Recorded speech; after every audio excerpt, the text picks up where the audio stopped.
Hello, my name is Dr. Mark Cooper. I'm President and CEO of the Mastery Company. We've been in existence since 1984. We've worked throughout the dental industry with private practice, partnered practice, group practice, managed group practices, retail dental corporations, and we've also worked in other organizational structures in the dental industry: suppliers, vendors, biotechnical companies, and disease management companies. Today, what I want to talk about is the future of dentistry, the dental industry, and dental practice. As we go through this presentation, really think about what you intend to do in your future. How are you going to position yourself? How are you going to develop your asset value of your practice? How are you going to adjust yourself to the new future of the dental industry? For many of you, you think that the changes that are occurring in the dental industry will not affect you. But I would like you to be very clear that the storm has reached the shore. If you have read the literature for the last couple years, you have seen that there have been numbers of articles about the changes that are occurring in the dental industry. It is very obvious to people that things are not the same as they were in the past. The future has not yet happened. Many possibilities still exist. This is simply how I see the future of dentistry, and therefore this is not the truth. You don't need to believe me. See, you are responsible for the choices that you are going to need to make in the future of your practice, and every choice has a consequence. The intended results for this particular interaction is I want you to understand the changes that are occurring in the dental industry and in dentistry itself. I want you to look and really see what it means to your practice. I want you to understand how this contextual shift is causing a movement away from solo practice, and I want you to learn how to approach and accommodate these changes. Other results I want you to get out of this interaction is to begin to think not as a technician in solo practice, but as a businessman or a businesswoman. I want you to understand how managed group practice is becoming the future of dental practice. And I want you to discover how consolidation is occurring as a result of the pressures of the new economy and the emergence of corporate and retail players. I know that you've seen these before, but when is the last time you have seen one of these? Why? Because something occurred that changed the entire industry. When was the last time you wrote a handwritten note? What happened? This happened. When was the last time you shopped in a mall? What happened? This happened. Well, I know that you have seen these before, and you may even have one of these yourself. And my prediction, my forecast, is these will disappear. Why? Because this happened. Context is decisive. See, if your mission is to protect and preserve the past, that mission will be insufficient. In 2014, 60 to 70% of the dentists will be in solo practice. But by 2020, 10% to 20% will be in solo practice, and the rest will be in some form of group practice. So what are you going to do now? How are you going to generate yourself and your assets to be successful in this future?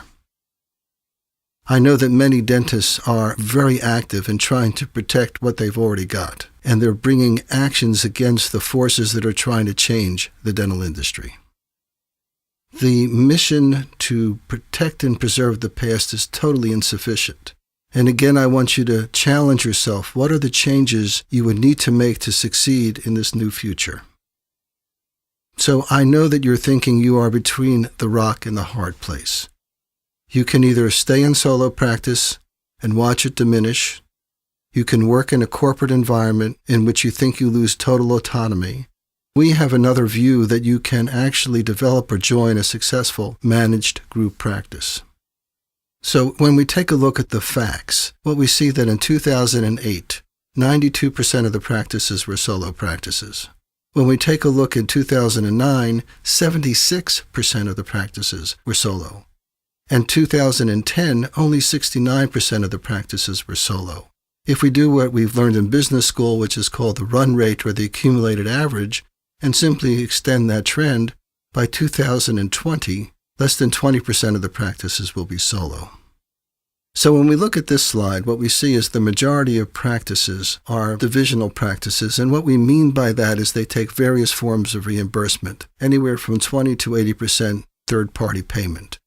And if we project into the future, by 2019, less than 20% of those practices will be in existence. We'll have some concierge practices or strictly fee-for-service practices still in existence, but the majority of practices will be managed group practices. So how relevant will you be in this new environment? What services will you be able to provide in this new future? How will your structure change to succeed in this new context? If we take a look at the number of dental visits since 2007, they have decreased.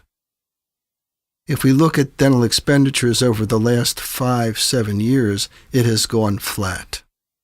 If we take a look at the patient revenues per visit over the last 5 years, it also has gone flat. If we take a look at the average growth rate of dental expenditures over the last 2 decades, what we see is that it has gone from a high of 3.9% to a negative 0.3%. It has gone down and continues to go down. Another startling change in the dental industry has been the way money has been flowing in. Recently, there's been an investment of $1.3 billion into the third round of financing for Heartland Dental. Instead of trying to do what today's winners are doing now, you need to think 5 to 10 years in the future and see what the winners will be doing and then get there before they do. It is a very rare person who wants to hear what he doesn't want to hear. Now, when I start to talk about things that you don't want to hear, we term that dissonant listening. When you hear things you don't want to hear, it lacks harmony with what you already think or what you believe. It's disharmonious. One of the people that we honor and respect is Jim Collins, and he wrote a book called How the Mighty Fall. In that book, what he talks about is the 5 stages that companies go through when they go out of existence. Stage 1 is hubris born of success. In other words, we have it together. Look at us. We've been successful. You cannot tell us what to do. Stage 2 is undisciplined pursuit of more. The intent is to generate greater revenues and expanded personal income, which I believe has been a pursuit of many dentists. Stage 3 is denial of risk and peril. This ain't going to happen to me. Stage 4, grasping for salvation. Oh, what are we going to do? I don't know what to do. My practice is flat. My revenues are down. Stage 5, irrelevance and death. Going out of existence. More practices are closing their doors than ever before. So what we're looking at now is the classic change curve. And what we see is that most of you exist in stage 1 or the status quo. You're doing sort of fine. And as this information comes to you, you are in denial that it's really going to happen to you. Stage 2 is disruption. And what occurs is anger and fear as a reaction to this disruption to what you've already got. Stage 3 is exploration. I believe that many dentists now are moving into this stage of acceptance. Stage 4 is rebuilding. And what is required there is to recommit to a new future and generate new structures of fulfillment in order to be successful in this new future. What we're looking at is the classic adoption curve. And on the left-hand side, you see innovators and early adopters, then early majority, late majority, and laggards. Dentists usually exist in the late majority laggard phase. Laggards are people who have kept their rotary phone until they don't make them anymore before they buy a touch-tone phone. Malcolm Gladwell, the author of The Tipping Point, points to a phenomenon where when something becomes 15 to 19% of the market, then it begins to be accepted and will be embedded in the market. Managed group practice is now 17% of the market. When we no longer are able to change a situation, we are challenged to change ourselves. So, what's going on? What's really going on out there? The advice that most dentists have received so far is 1, decrease expenses. So you've squeezed down as much as you possibly can. You've unloaded your sterilization assistant. You've bargained with your labs and your suppliers. The next advice they've given you is to increase efficiencies. So you're now booking more tightly, you're having your assistant do more. The third thing they've recommended is improve customer service. Don't let that phone ring more than 3 times and use their first name when they approach the desk.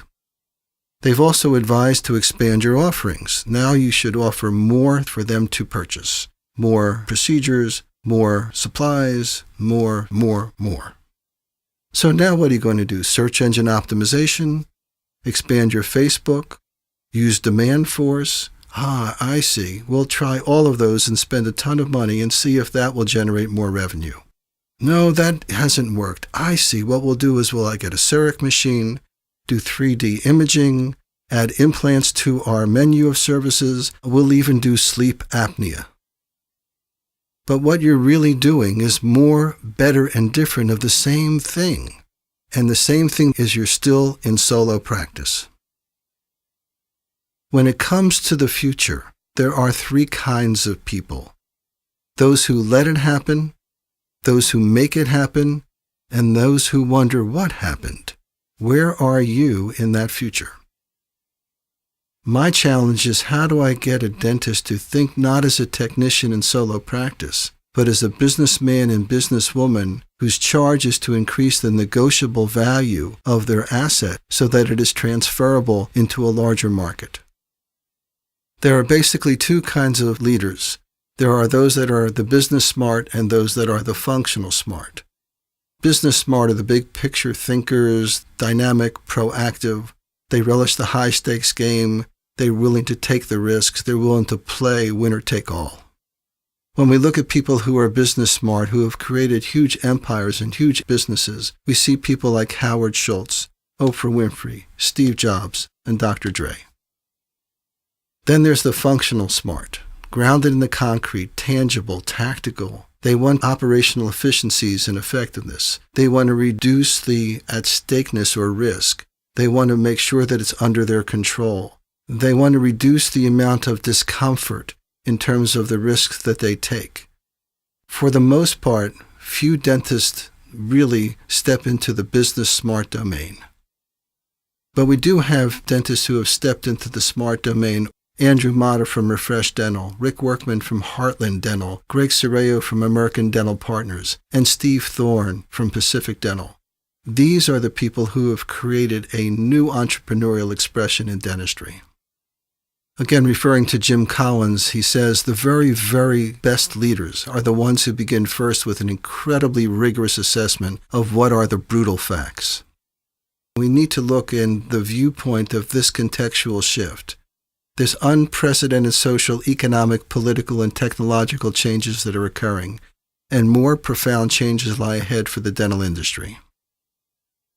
According to Landon Jarman, we are in a breakpoint change, which is a change that causes a powerful break and disrupts the critical links that connect anyone or anything with the past.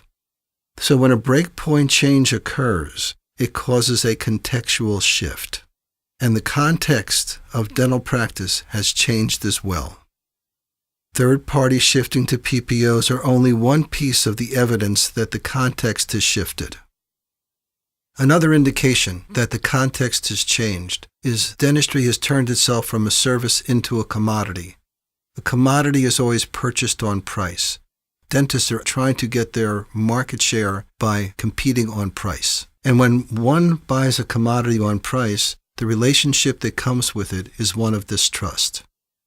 The evidence is clear that the context has changed. We have 22 states engaged in the conversation for mid-level providers. We have basic loss of individual state licensing. We have the expansion or explosion of multi-site, multi-provider practices. Most of the specialists, particularly periodontists and endodontists, are now itinerant.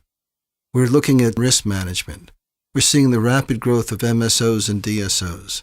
Consolidations and acquisitions are happening throughout the industry. There's been 7 new dental schools. New third parties are emerging. And if you look down the block, you'll see you have corporate competitors. And now we also have the Affordable Health Care Act coming into play, and this will have a significant impact on your dental practice. The Affordable Health Care Act has a provision which states that children under 18 will be covered. The exchange basically is a space created in each state in which third parties can list what kind of coverage is available and can be purchased there. Now, coming with the Affordable Health Care Act, there's new entities beginning to emerge called accountable care organizations, which will be the interface between doctors and patients and looking at the quality of care and also looking at the results that this care is providing. How will accountable care organizations impact you? They will impact you because they will be looking not only the kind of dentistry that you're doing, but the outcomes you are producing. Now, when a context changes or shifts, the system inside of that context also changes. In our system of dentistry, we have 4 components. We have the purchaser, we have the provider, we have the patient, and we have the payer plan. You are the provider. You can be solo, part of a group. You can be an LLC, an LLP. You can be an S-Corp. It is the dentist in whatever form they come in. Then we have the patient. There can be an individual, part of a group, a subscriber of an insurance company. They are the end user of your services. Then we have the payer plan. That's the insurance company, a dental service organization of a particular order, or a capitated corporation, which really means HMO of some sort. Then we finally have the purchaser. That's the employer, the union, the government, or the individual buying individual insurance for themselves. Now, when you went into practice, you were the driver in the industry and the patient was the decision maker. So the balance of power ran from you to the patient and the patient to you, and the purchaser and the third party were basically passive. And inside of that system, solo practice could bloom. But now there's been a change, a contextual shift, and the system is beginning to change or has changed to a dramatic degree in which the purchaser now is the driver and the payer plan is now the decision maker. And inside of that system, solo practice is rather weak and group practice is rather strong. And if we look at the 80-20 rule as the overlying rule, then we see that the groups will be 80% of practices. Some of you probably don't recognize this face, but he was famous in the 50s and his name was Jack Webb on a television show called Dragnet. And his favorite expression was just the facts, and that's what we're going to look at now. 73% of all patients seen in a dental office had some form of dental plan. 92% of all the dentists in this country take some form of dental plan. According to the ADA, the facts are clear. Our society has become accustomed to purchasing dental insurance, and insurance is here to stay. The reason the purchasers are getting so involved is that when they look at dentistry, they see 164 million hours of lost work each year, and you can imagine how much that costs the employer.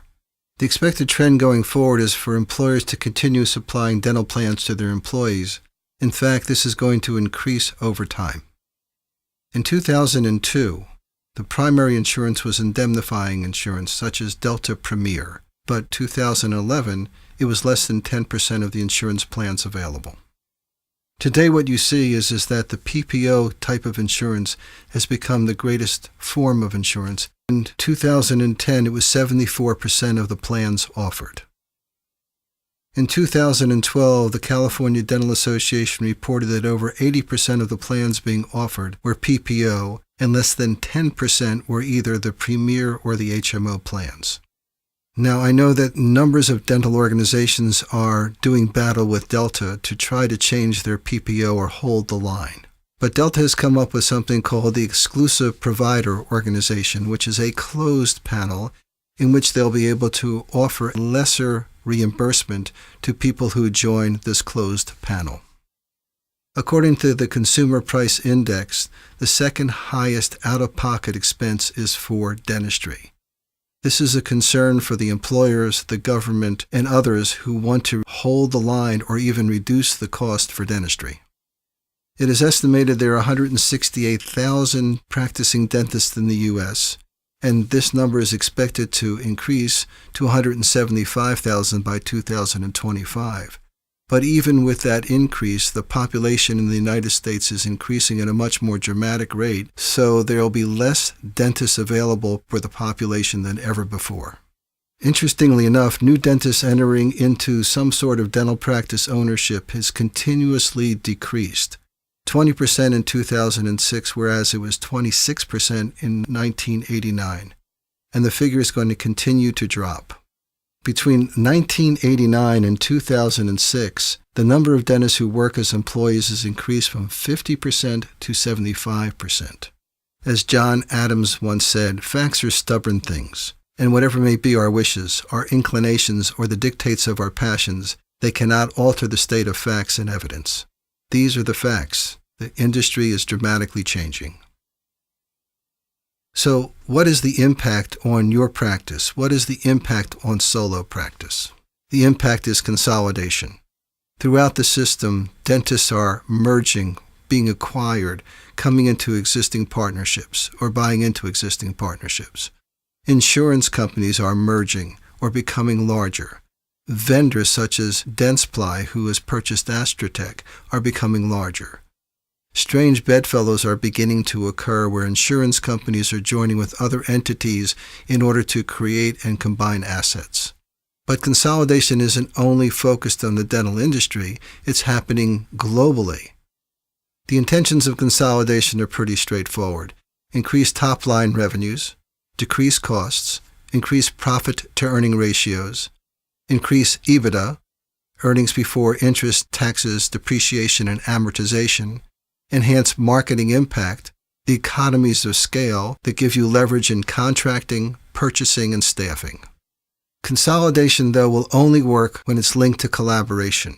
Consolidation is about the physical assets. It's structural. It's financially driven. It's about capital issues. It's about revenues. It is focused on management and operations. It's about strategic planning and fulfilling the strategic plan. It's about a game to win. Collaboration, on the other hand, is about people. It's about culture. It's vision-driven, not financially driven. It's about core issues or core value issues, not about capital issues. It deals with leadership, not management. It's about strategic intent, not strategic plan. And it's a game worth playing, not just a game to win. Now, dentists suck at collaboration. Take a look at the failed associateships. Take a look at the failed partnerships. Take a look at the failed managed group practices. Take a look at the failed efforts such as direct reimbursement. Dentists really are poor at collaboration. Let's take a look at collaboration. If we take a look at this diagram, on the upper left-hand side, we see multicolors around the circle with the green dots in the middle. The green dots represent vendors, suppliers, employers, third-party, and capitalists. And note that these multicolored dots are outside of the circle. Those are dentists. That's called exclusion. If we take a look at the upper middle circle, we see that dentists have formed into organizations such as political organizations or state societies or some other form of buying cooperatives, but they're still outside of that circle, and now we call that segregation. Sometimes dentists enter into a relationship, a business relationship of some sort with the other suppliers, vendors, employers, third parties, but they still keep themselves sequestered. And although it looks to be that they're joined together, actually they're separate, and we call that integration. Oftentimes, dentists form their own small groups and contract or generate a business relationship with the other players in the industry, but they keep themselves separate. They keep themselves isolated. They try to have their own governance. They try to have their own leverage system. They try to protect their interests, thinking that the other people are going to take advantage of them. But if we really look at collaboration, it will be that bottom circle of inclusion in which the dentists are in transaction, negotiations, and support of the other people in the industry. What stops dentists in being effective at collaboration is their thinking. When they go to dental school, they're concerned about their own grades, their own labs, their own projects, and so they think I, me. So they graduate dental school. They go out and they find an associateship or an employeeship. They're working with a number of people, so they begin to think more broadly, you and me. Eventually, some dentists generate a practice and have numbers of staff, and now they begin to think us. But what they've never gotten to and have never generated a great wherewithal to accomplish is an ability to work within a larger organization and think we, whereas their new competition, these senior executives, these board directors, these capitalists, can think we. And we is more powerful than us, you and me, or I, me. Now, the interesting part about the way dentists think, I, me, you and me, and us, is usually past-based. Whereas when you think organizationally, when you think we, you have greater access to the future. So I have to ask the question, what are you going to do? If we take a look at this diagram, we see that there are numbers of areas that you can practice within. You can be a concierge practice, you can be a family practice, you can join a multi-provider practice, you can become a multi-provider, multi-location practice, you can become or join a DSO, which is a dental service organization, or eventually become part of a managed service organization, dental service organization, MSO, DSO, and they can exist in various forms as well. So you have multiple choices. Now, concierge practices are very interesting. You have to deal with a very wealthy segment of the population. You have to market 24/7. You have to be able to do the social events, the political events. You have to make yourself available. It is a very difficult and often full-time job to sustain a concierge practice. Now, most of you who are sitting in the audience, who are watching this or sitting at your desk, are divisional practices. You take various forms of reimbursement. You're a family practice. In our view, and again, this is our view only, you are the most vulnerable to the changes that are occurring in the dental industry. So one of the trends that is occurring is multi-provider practices through partnerships or associateships where you can extend your hours, have more available providers, and sometimes bring in some specialty providers on contract to be able to treat your patients. So this is an example of one of the practices we work with. He's got 18 operatories and he's got 6 to 8 providers that are working there all the time. And then there are the ones that are even more developed. And this is a practice in Lancaster, PA that's got 20,000 square feet, over 300 employees, and over 32 dentists working for him. Now, as this trend continues, multi-providers usually look at other locations they can occupy that will be an extension of their central office. Here is an example of one of these multi-provider, multi-location practices. They have 4 locations, they have 7 providers, and they're able to offer services at an extended period to their patients. Now, when these multi-provider, multi-location practices get more robust and more successful, they begin to take a look at hiring executives to come in and manage particular areas of the practice, such as human resources or operations. At that point, they become what I call an internally managed dental service organization. Here's an example of an internally managed dental service organization. They have hired a CEO, or the dentist becomes the CEO, and they have other senior executive members taking on certain responsibilities for these practices. Eventually, not always, these dental service organizations get large enough where they want to split apart their management services from their dental services and allows the management services to be centralized and to be more efficient. And they call that an MSO. Or the DSO sees an ability to contract with one of the existing MSOs that are out there and be able to merge with them. Here's an example of a regional MSO that has about 50 practices doing a little bit over $200 million a year. It has centralized all the management functions into a resource center, and it's able to support dentists in various ways, including a call center. Now, there's also national MSOs, and I think these are the ones you're most familiar with. You have the one like Heartland, American Dental Partners, and Pacific that have 400 to 600 offices throughout the country. Now, there's emerging something new and really spectacular called global MSOs, and there are several of those around. We have Metis, which is now in India, Southeast Asia, and the Middle East. And we also have one called Dental Corporation that's in Canada, Australia, and New Zealand. What I want you to get from this particular view is that it is not a local phenomenon that's occurring, it's global. It is a time that's come. So you have choices that you need to make for the future. What are you going to do? How are you going to approach this future? As Victor Hugo once said, nothing is more powerful than an idea whose time has come. And the idea is certainly here of managed group practice. So after seeing all of what you've just seen in this presentation, I'm sure that you have questions and concerns about what you are going to do in the future. Clearly, protecting the past is going to be insufficient.